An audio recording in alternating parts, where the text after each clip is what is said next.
Assalamualaikum warahmatullahi wabarakatuh. Perkenalkan, nama saya Sadam Azhar Nugraha dari Prodi Pendidikan Ekonomi FKIP. NIM saya 2401085015. Di sini saya akan membawakan ragam bahasa menurut potensi atau keahlian. Bahasa memiliki berbagai ragam yang digunakan sesuai dengan konteks, tujuan, dan kemampuan penggunanya. Salah satunya adalah ragam bahasa berdasarkan potensi atau keahlian seseorang. Pengertian ragam bahasa menurut potensi atau keahlian. Ragam bahasa menurut potensi atau keahlian adalah variasi penggunaan bahasa yang disesuaikan dengan kemampuan intelektual, tingkat pendidikan, dan bidang keahlian seseorang. Bahasa ini berkembang seiring dengan penggunaan seseorang terhadap kosakata, struktur bahasa, serta lingkungan sosial dan profesional tempat ia berinteraksi. Di sini juga ada tujuan ragam bahasa menurut potensi atau keahlian. Yang pertama, menyesuaikan bahasa dengan kemampuan intelektual agar komunikasi lebih mudah dipahami oleh lawan bicara dengan tingkat pendidikan atau wawasan tertentu. Yang kedua, ada mencerminkan profesionalisme dan kredibilitas, yaitu penggunaan istilah teknis menunjukkan bahwa seseorang memahami di bidang keahliannya. Yang ketiga, ada menghindari kesalahpahaman.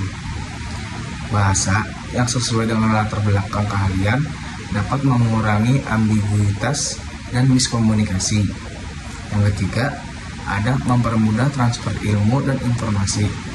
Ragam bahasa ilmiah dan teknis memungkinkan penyampaian pengetahuan secara sistematis dan akurat. Terus, menyesuaikan gaya bahasa dengan tujuan komunikasi, yaitu bahasa disesuaikan dengan konteks, edukatif, persuasif, informatif, dan ekspresif. Terus juga ada sini menguatkan identitas sosial dan profesional, yaitu bahasa menunjukkan latar belakang, pendidikan, atau profesional seseorang.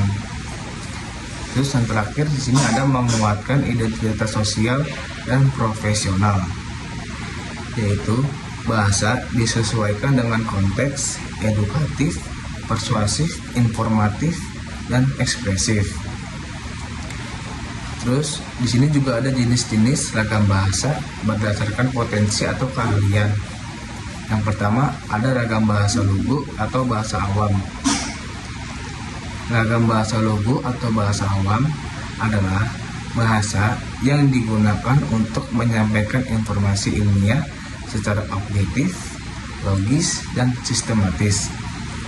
Ciri-cirinya yaitu seperti formal, baku, banyak istilah teknis. Contohnya seperti skripsi, tesis, artikel jurnal, dan laporan penelitian. Yang kedua, ada ragam bahasa populer.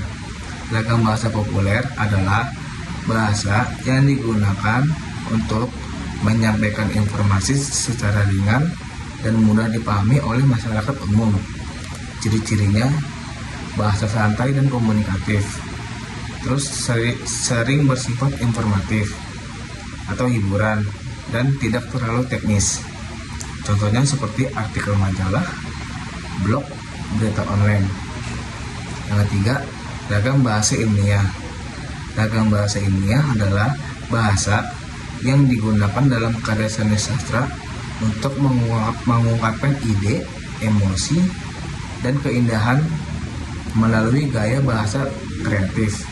Ciri-cirinya yaitu seperti estetis dan imajinatif. Terus banyak menggunakan gaya bahasa atau majas simbolisme. Contoh-contohnya subjektif. Yang keempat, ada ragam bahasa profesional atau teknis. Ragam bahasa profesional atau teknis adalah bahasa yang digunakan oleh kalangan profesional dalam bidang tertentu untuk berkomunikasi secara efisien dan tepat. Ciri-cirinya yaitu spesifik dan teknis. Terus menggunakan istilah yang dipahami oleh ahli di bidang tersebut. Dan yang terakhir ada bersifat fungsional. Contohnya tuh seperti misalnya kedokteran, yaitu anestesis umum, diagnosis banding. Yang kelima ada ragam bahasa akademik. Ragam bahasa akademik adalah bahasa yang digunakan dalam konteks pendidikan formal dan kegiatan akademis. Ciri-cirinya formal dan pembelajaran dan diskusi ilmiah. Yang terakhir ada terikat pada struktur tertentu atau pengantar isi dan kesimpulan. Contohnya seperti makalah, presentasi seminar, dan laporan tugas akhir. Yang keenam, ada ragam bahasa jurnalistik. Ragam bahasa jurnalistik adalah bahasa yang digunakan dalam dunia pers atau media untuk menyampaikan informasi kepada publik. Ciri-cirinya ringkas, faktual, menarik perhatian pembaca, dan menyesuaikan gaya dengan jenis berita. Contohnya berita cetak, berita daring, dan editorial. Yang ketujuh, ada ragam bahasa hukum. Ragam bahasa hukum adalah bahasa yang digunakan dalam dokumen dan komunikasi resmi yang berkaitan dengan sistem hukum. Ciri-cirinya formal dan baku, terus menggunakan istilah hukum yang khusus. Dan yang terakhir ada mengikat secara hukum. Contohnya undang-undang, kontrak surat, dan keputusan pengadilan. Yang delapan, ada ragam bahasa teknologi atau sains. Ragam bahasa teknologi atau sains adalah bahasa yang dipakai dalam bidang ilmu pengetahuan dan teknologi untuk menjelaskan fenomena secara presisi. Ciri-cirinya presisi tinggi, terus banyak menggunakan istilah teknis, simbol, dan rumus minim unsur emosional.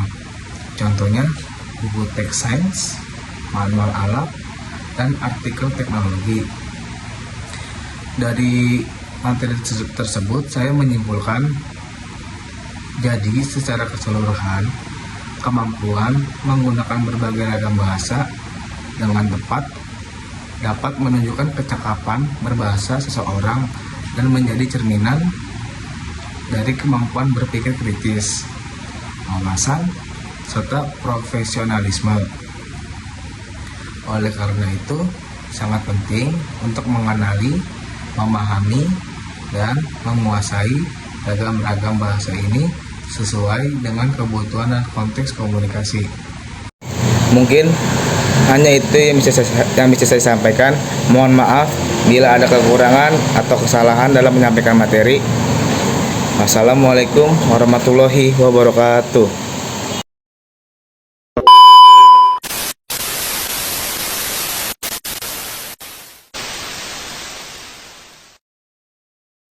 A few moments later, a few inches later, 2 hours later, 1 eternity later.